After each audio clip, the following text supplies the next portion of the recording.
The problem we're facing is that you're working with two realities. You're working with what we assume is the real way to function and move.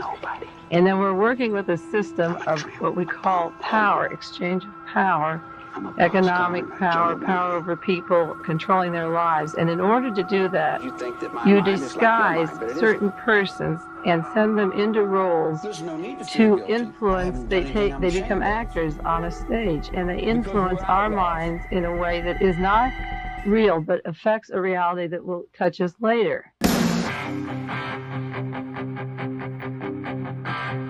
I got my first real six-string, bought it at the 5 and dime. Played it till my fingers bled.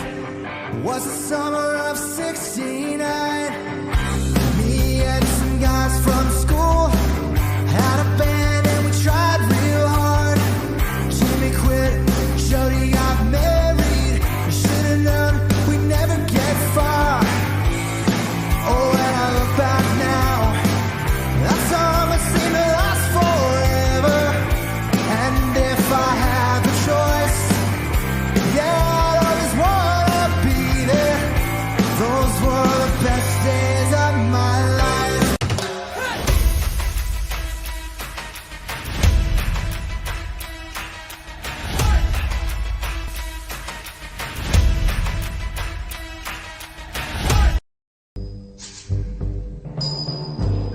Every beat of my heart is just for you. And who controls what on this set? And who is the man on this set? Clark Gable? Or where is your feeling? Or how does your heart beat upon this altar when you see Sharon Tate's body laying there all naked, murdered, dead? Do you think I had something to do with that? That was the altar. It had nothing to do with me. It was the turnaround of the whole world. It was the Aryan woman that was being brought up from the head for Rosemary's baby. My dad's in the Army. An army brat made good, huh? Try. Oh, that's great. I'll give you something that may be beneficial to your awareness. Film by director Roman Polanski. Sharon Tate is the young lady's name. Did they tell you about all the film that they got when Hugh Brenner and Peter Sellers paid $30,000 to get the videotapes back that they had done with the pornography where they was gobbling on each other's knobs in the closet with Sharon, for Sharon, beautiful Sharon? The ever so beautiful Sharon Tate finally finds real stardom with The Valley of the Dolls, and then quickly marries Roman Polanski, who will soon deliver Satan himself in Rosemary's Baby. What have you done to him, you maniac? They was the Friends, welcome back. This is part 2 of the Summer of Psy-Ops, and we're going to be picking it up from where we left off in part 1. Now, we covered Operation Paperclip, which started in the mid-40s. That brought us to MK Ultra, which stands for Mind Control Ultra, in the early 50s. We tied it into Laurel Canyon, from whence the hippie era came out of before it got exported to San Francisco. And then we touched upon David Berkowitz, the Son of Sam shootings, the Process Church, and a bit of Scientology. Now, in this video, I'm going to show you what lies behind the official narrative, because when you look at two high-profile cases, such as Charles Manson and David Berkowitz, we have the official version. Now, the official version for Charles Manson has to do with a book by Vincent Bugliosi, which is called Helter Skelter. It's the #1 selling true crime book of all time, apparently. And this is the official version, and what you see on television and which gets repeated over and over as to, the Manson story. Similarly, there's an official story of the Son of Sam where David Berkowitz, the Son of Sam killer, was the only one involved. That's completely not true. He did a few of the killings, but there was actually a cult of individuals involved behind it that have yet to be caught and probably never will be. So, with that brief intro and what we covered in part 1, let's pick it up from right where we left off, where the Process Church of the Final Judgment, which was an offshoot or splinter group of the Scientology cult, decides to fly over from England to the States and set up various chapters in various cities. One of those chapters that they had was in San Francisco, and coincidentally, they happened to live on the same block as Charles Manson ended up residing at. Also in that neighborhood was something called the HAMC, or the Haight-Ashbury Medical Clinic. Charlie Manson's parole officer was named Roger Smith, and the guy that formed the Haight-Ashbury Medical Clinic is named David Smith. They're not related, but these are a couple of Agent Smiths that were in control of Manson, unbeknownst to him and not told in the story of Vincent Bugliosi, but is told in this incredible book by a guy named Tom O'Neill, who's going to introduce us and start out this particular episode. And this book is called Chaos: Charles Manson, the CIA, and the Secret History of the 60s. Now, when Charles Manson got out of prison in terminal prison in Los Angeles, it was March 21st, 1967. He then very briefly went to Berkeley, California, which is where he recruited his first cult member. And then on the advice of his parole officer, Roger Smith, he was told to go up to San Francisco to, quote, soak up the vibes. By the way, this is a violation of his parole. He was told to stay in Los Angeles County. He's not to, leave there, on his own free will. But behind the scenes, Roger Smith was able to keep him out of prison. And he's the one that told him to go into San Francisco. And he also happened to be working at the Haight-Ashbury Medical Clinic. So let's start off with Tom O'Neill explaining what was going on once Manson got out of prison and how it is exactly he started to form these incredible hypnotic powers to control his flock.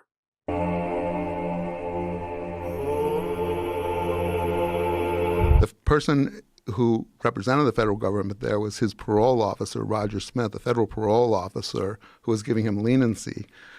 Roger was also doing drug research at the Haight-Ashbury Free Medical Clinic, which opened in June of '67.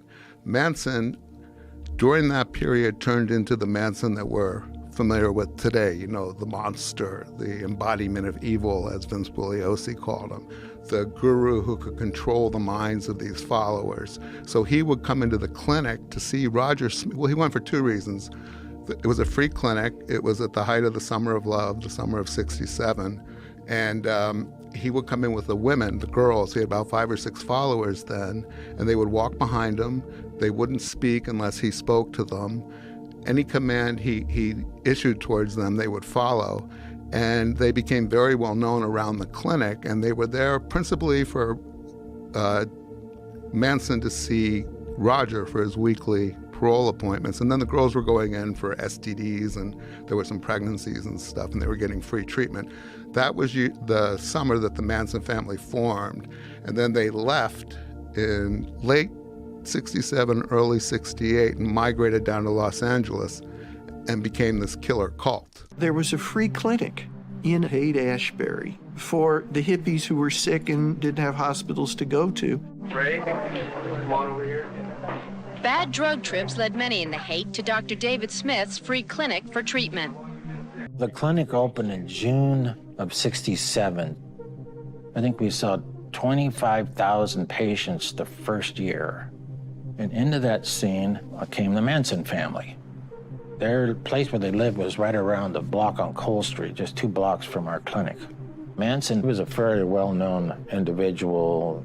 When they came to our clinic in '67 for medical reasons, it was really interesting, almost creepy, how much control he had over them. But if you see something creepy in a weird environment, you don't think it's that weird.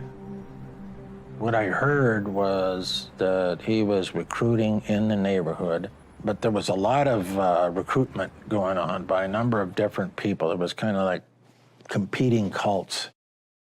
Among these competing cults that suddenly exploded in the 50s and 60s were Scientology, the cult that I was born into, the Process Church of the Final Judgment, the Esalen Institute, and the Fountain of the World cult, all of which, by the way, Manson had affiliations with.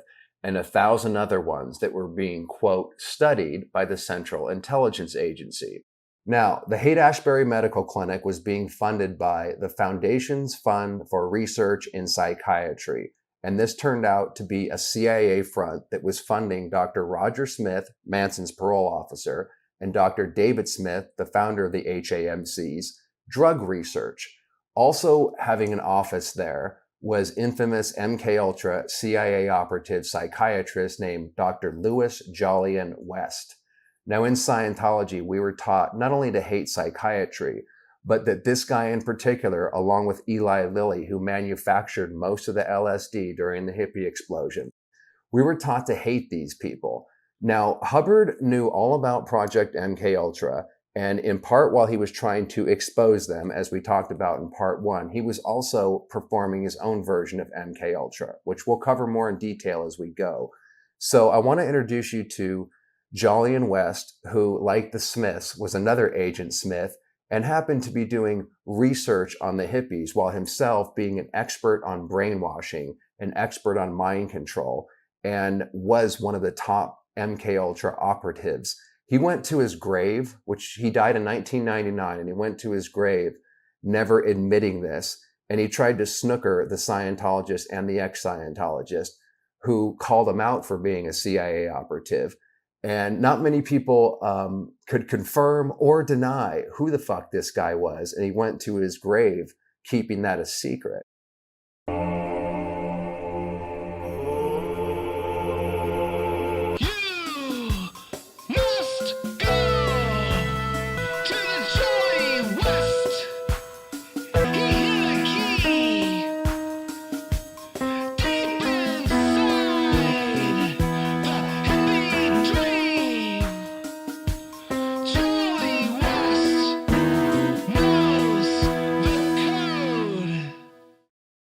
I guess that puts me in a peculiar position, since most of the Scientology literature about me, it's said that I'm an agent of the CIA. If I'm also working for the KGB, I guess that would make me a double agent, wouldn't it? Pretty exciting. So he went on to tell how only the truths of Scientology could save the universe from the evils of psychiatry. I guess that puts us on the dark side, doesn't it? You think I could get a job as Darth Vader? So as we discussed earlier in part 1, mind control was a major object of study at the universities, including Stanford Research Institute at the time. The theory was that extremely low frequency electromagnetic waves from the brain could be used to control individual subjects, sometimes called empaths, a great many of whom, inexplicably, were drawn from L. Ron Hubbard's Church of Scientology. From the reports, the CIA was so excited about the possibilities in these experiments at Stanford that a great many millions of dollars were diverted to these projects, augmented by parapsychology experiments simultaneously undertaken at Fort Meade by the NSA. Medical oversight for this enormous range of experiments was under the control of yet another CIA pervert, Dr. Louis Jolyon West, then a professor of psychiatry at UCLA, one of the most notorious CIA mind control specialists in the country. It's difficult to avoid the conclusion that these people were all crazy, since the CIA, NSA, and even INSCOM and military intelligence, and of course the Church of Scientology, all cooperated with SRI in research that included tarot cards, the channeling of spirits, communing with demons, and more. Now let's listen to this psychopath West talking to a group of, quote, ex-Scientologists, giving us some insight as to what the fuck he's talking about. Now, the other thing that's with us, that's built in, is a tremendous amount of sort of inert capability for the body to be influenced by the mind, which is just two ways of saying the same thing, since the mind and the body are inseparable. Anyone who's ever performed a major surgical procedure without anesthesia using hypnosis knows that it's possible for people to control information within themselves in ways that they ordinarily don't. But the potentiality is there. And under extreme circumstances, anybody can do that.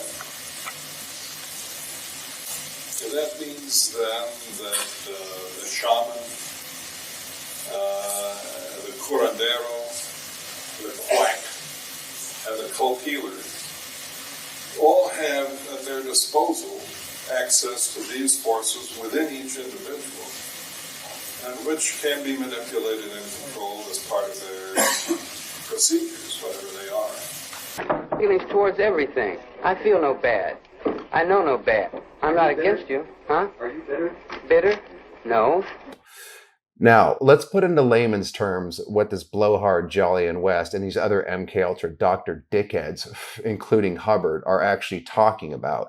So I mentioned in one of the very first episodes, and we've covered it quite a bit so far in this series, about hypnotism. That's a perfect one-word description to describe both Scientology, the hold that Manson had over his followers, as well as others having hold over Manson, which we'll discuss more about.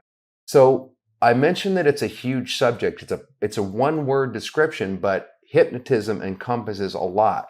And part of that is something called disassociation. Where do the victims of horrific total mind control come from? Some are born into intergenerational abusive families, where abuse and dissociation has been carried on for many generations. Originally, this mind control was done for centuries on their own children. The ability to dissociate and create multiple personality disorder is inherited. You see, if you traumatize most children with the programming traumas that they start with, most children just die. And then there's a few children that would actually manage to stay alive and go crazy. There's only a small percentage of the population that is born with the disassociative abilities and the intelligence to be able to creatively say, this isn't happening to me. They get a psychotic break in the mind. They say, it's not happening to me. The center of the mind creates dissociated pieces to take the trauma, and then the programmers go in and find those dissociated pieces and create multiple personality disorder. Well, do some of the kids crack up under the pressure? Of course, man. Everybody cracks up under the pressure, but there's no way out. So you just learn how to disassociate. That's what the point of it, Sean. That's why I said they have to have certain people that can take the pain, because you're going to disassociate, and you either are going to leave or you're not going to survive. So that personality test that you took and various other things, those are ways of weeding out who's going to actually be able to take to this. That's why it's so secret, kind of, and they really won't let you in, Sean. If you go to the local organization and you know, go in with the camera, they'll get at it. They're a secret society, dude. So they have a ways of selecting who's going to kind of make the grade. It looks stupid from the outside, but if people didn't know anything about it and they went through it, it is a gradual process. It's not that people are unintelligent, because they do have a lot of, I'm not just saying this to feel good or anything. They do. You have to have a certain mentality in order to be able to handle the mind control and the trauma you're going to go through. So they have a tendency to get empathic or intelligent people. They don't hit you with Xenu right away. It's so subtle and slow that you don't see it happening.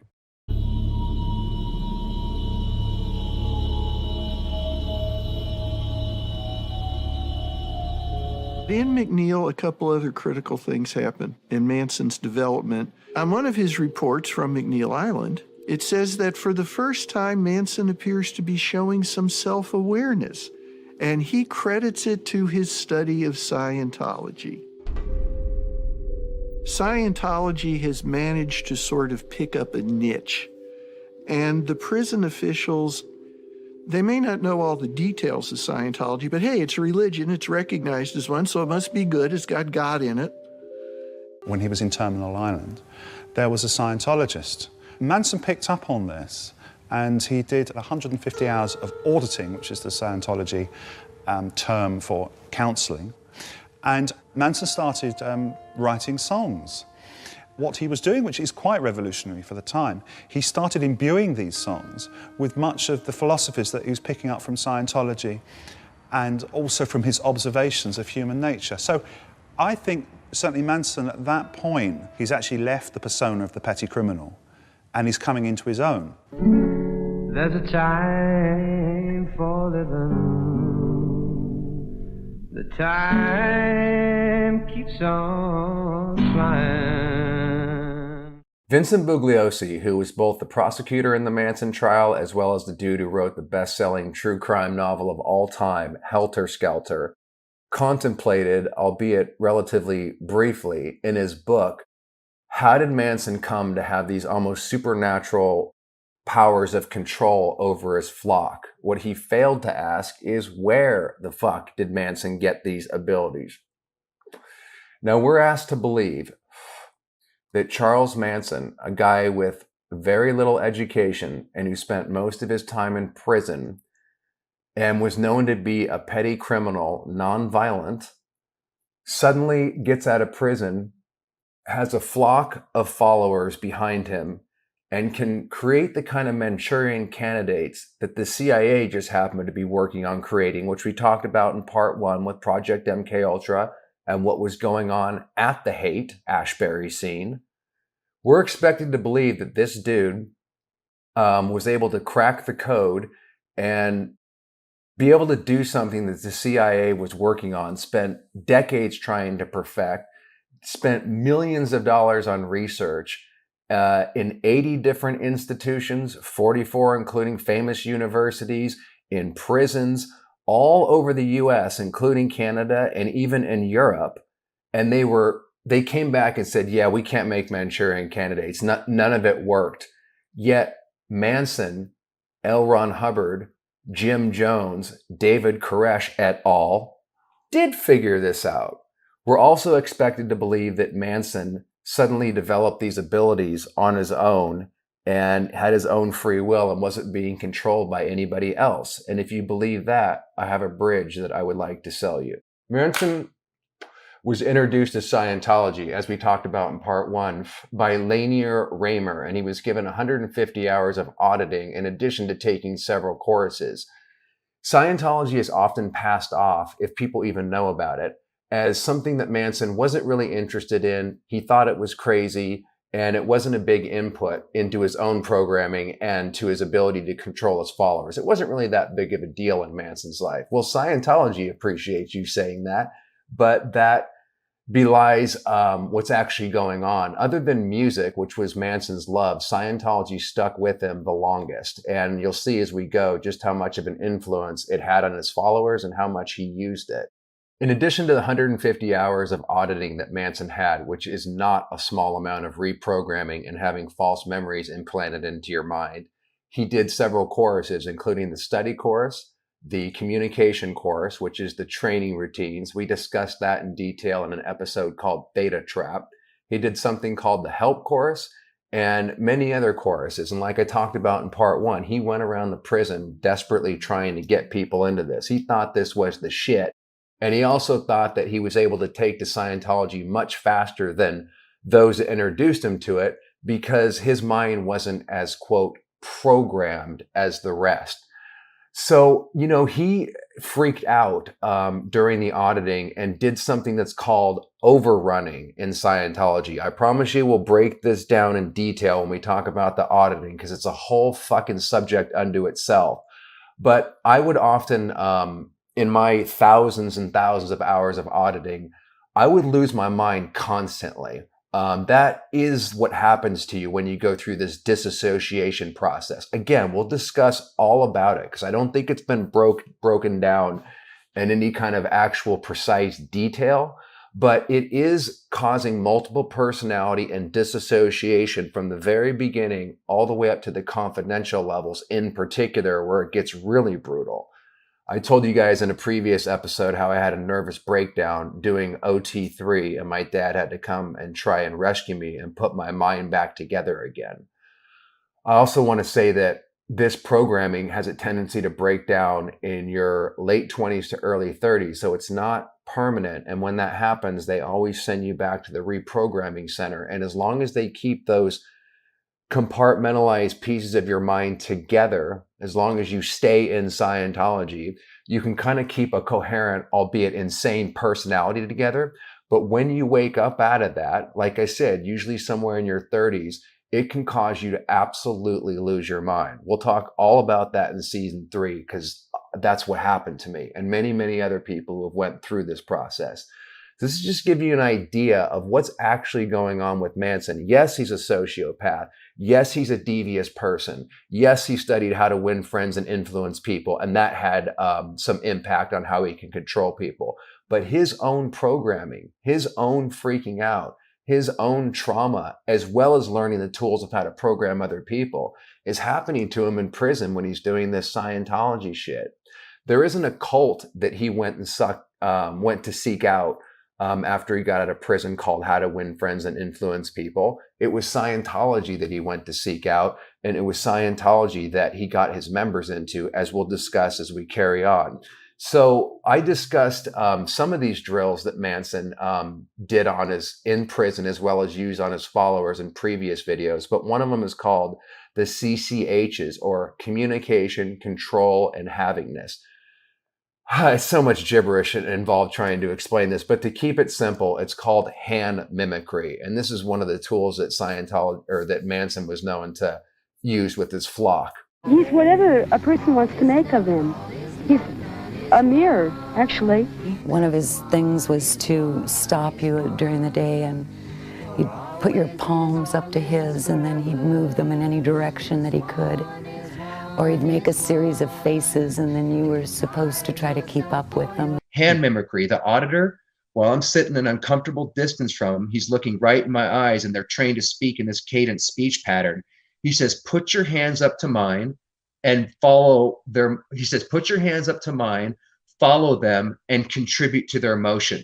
So we do a various drills like that where I'm mimicking him. Oh, wax off. I'm sorry, I can't help myself. Yeah, that's funny. That's exactly what it is, dude. Now that you mention that, it literally is wax on, wax off with my hands. Now you vary it and you do other things, sure, but it starts out wax on, wax off. Yeah, but you can see, Eric, how that combination of techniques would induce that state of mind after a while, and also the monotonous, repetitive process, repetition, also as part of that. Scientology, as well as these other cults that we've talked about, are themselves front groups while having many different front groups themselves. An astute viewer might be asking themselves at this point, what in the horse's ass is something like Scientology, a criminal cult, a thought reform program, being allowed into the prisons in the first place to rehabilitate criminals? You saw in that clip how that guy said, well, the staff at the prisons, they don't know what Scientology is, but hey, it must be good. It's got God in it. Okay, Scientology has many different front groups, some of which we've actually talked about on this channel and had interviews with people. And they themselves are a front group. So while you're involved in Scientology or the Freemasons or any of these other secret societies, you're given a whole ladder, which you saw previously in this video, of steps that you think you're going up that are giving you more and more spiritual enlightenment. What's actually going on, finding out that Scientology is literally a satanic cult disguised as a new age self-help therapy, and that it's used for trafficking children, running drugs, and all sorts of nefarious activities, which all these other cults were also involved in, the Process Church, etc., which Manson and these other serial killers like the Son of Sam had ties to. We're going to get to that. They're front groups, and the members themselves think that they're doing something entirely different. Profits from the bestseller went not to religion, says his son, but to the importing of drugs. We finished the money. I went along to guard the money. Through mafia friends of his, we imported cocaine and heroin through Colombia. People were giving you money to get happiness, religion, some learning, and you were going to Mexico and Colombia with your father to buy drugs, marijuana, and cocaine. Correct. Basically, those allegations that I made were true because throughout up to 1959, I was deeply involved in all of it. And plus his deep involvement in personal use of drugs on himself and others, black magic. Really, the basis of Scientology, which is rather hidden and covered over, is the occult, the deep involvement with satanic powers. He was deeply involved with a British black magician called Aleister Crowley. And through putting himself in deep hypnotic trances and the use of drugs on himself, he wanted to become the most powerful being in the world. When you say black magic, what are you talking about? I mean, some of the things that I read in the stack of material, it sounds just absolutely unbelievable. What are you talking about when you say this? Well, the funny thing is that the actual truth is about as far out as Scientology itself.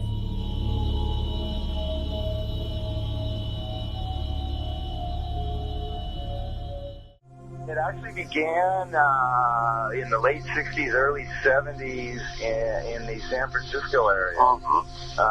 There was just sort of this explosion. We didn't even have in our vocabulary the term serial killer until it was coined by the FBI's Behavioral Sciences Unit in the early 70s to, explain this sort of explosion of these people. Before that, they were, very few and far between. You had your Albert DeSalvo, you had your Jack the Ripper, but they were few and far between. They weren't like a part of our daily diet, so to speak, until like the late 60s and early 70s, and it really sort of burst forth from San Francisco, which was, probably not coincidentally in those days, sort of an MK Ultra city, sort of like the whole Haight-Ashbury district, I think, was like an open air MK Ultra operation. Despite the conventional profile of serial killers as lone nuts driven solely by their own internal demons, there's a compelling case to be made that many of the most prominent serial killers are, in fact, intelligence assets. Countless serial killers appear to be subject of mind control programs like those found in Project MKUltra, exhibiting telltale qualities such as early childhood abuse, dissociative disorders, pedophilia, and connections to known or suspected intelligence fronts, like the military, prisons, mental hospitals, and cults, as discussed extensively on this channel. Many of these murders, far from being random killings, are actually targeted assassinations or cleanup operations on behalf of various criminal enterprises, like murder for hire, drug trafficking, or sex rings, which the killers are often associated with. Other murders have no political motive but fit the profile of satanic cult killings or a domestic version of the Phoenix program in Vietnam brought home, aimed at terrorizing the public into submission. While this is no doubt a controversial position to take on serial killers, there's often an astonishing number of common elements in serial killer cases pointing to some kind of government/intelligence involvement. The serial killer presented to the public is often a fall guy taking responsibility for group actions or, on rare occasions, an entirely innocent patsy.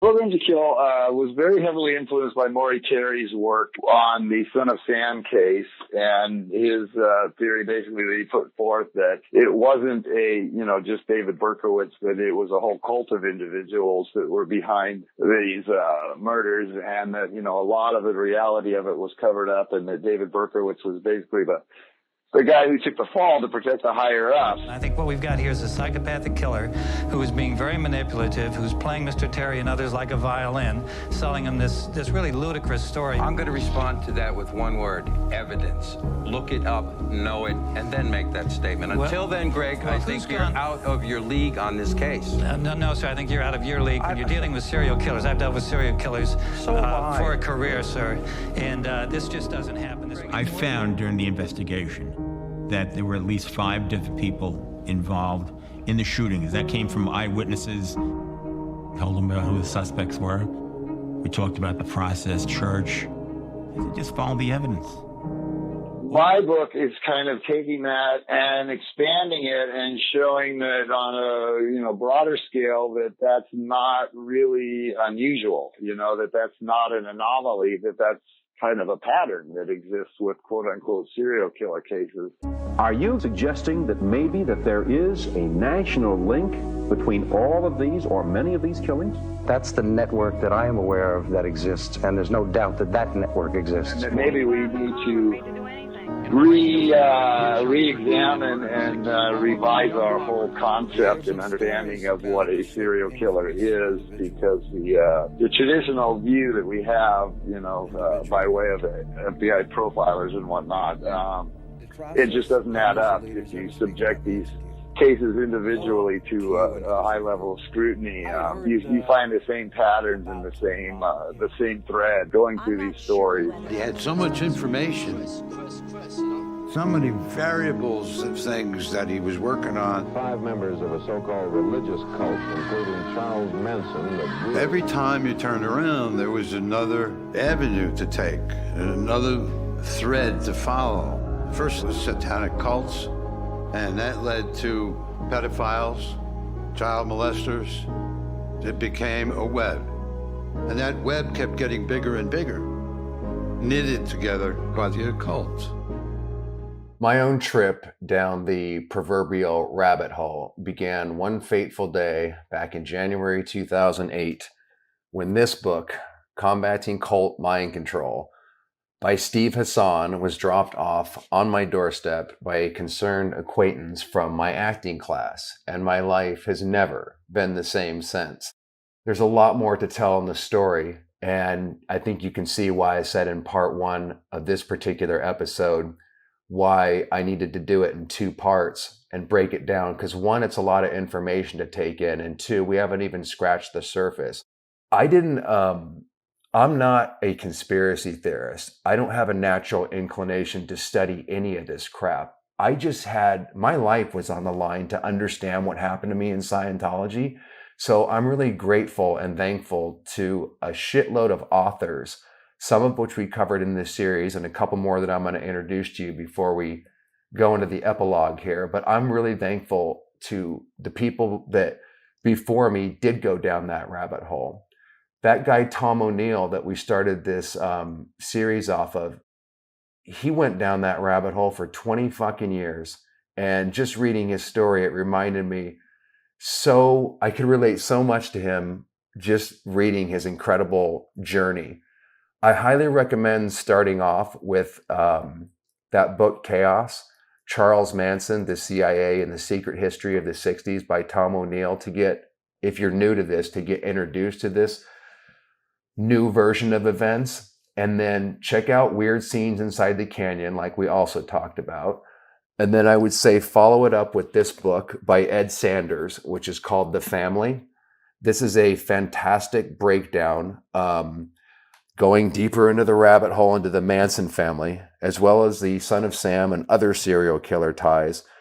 And then concluded by this one. It's quite a frightening book, so save that one for last. And if you're super ambitious, this is the one of the other books that I came across fairly early on that also ripped my mind apart and showed me, what I myself had been involved with.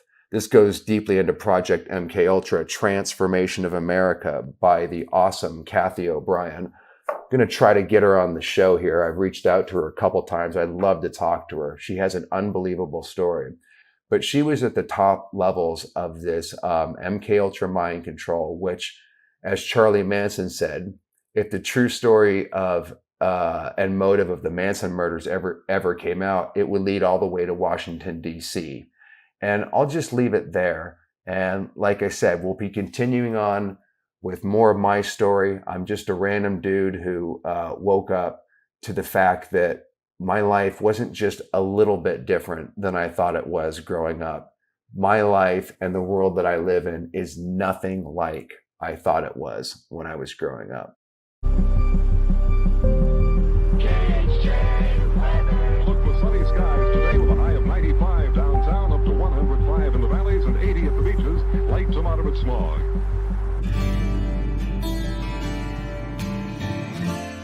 No two people are alike, and no two communities either. But the people and the community of Topanga Canyon are even more different than most. Turn on, tune in, drop out. He said that if the truth ever came out about Roman and them and Terry and Dennis Wilson of the Beach Boys and some other people, he goes, nobody would believe it, but it's true, and I could tell you. And so he started telling me how to prove that the district attorney, Bugliosi, had covered up the much more involved relationship with Terry Melcher, for instance, and then government people who were involved with Manson. Lino Bianca was killed for a black phone book with all the numbers in it, the phone numbers that controlled the music market. Sharon Tate and those people were killed because Terry Melcher broke a contract and sent 3 Orientals with hatchets over to kill somebody else. In other words, you raise men up in the music, and everybody wants to say, hey, well, mine is better than his. And what are you doing up on my stage? And who controls what on this set? When you see Sharon Tate's body laying there all naked, murdered, dead, do you think I had something to do with that? That was the altar. It had nothing to do with me. There was something, a force, pulling me outside into the night. Religious cult. Screaming, help me, God, help me. This stuff is not science fiction. It's true.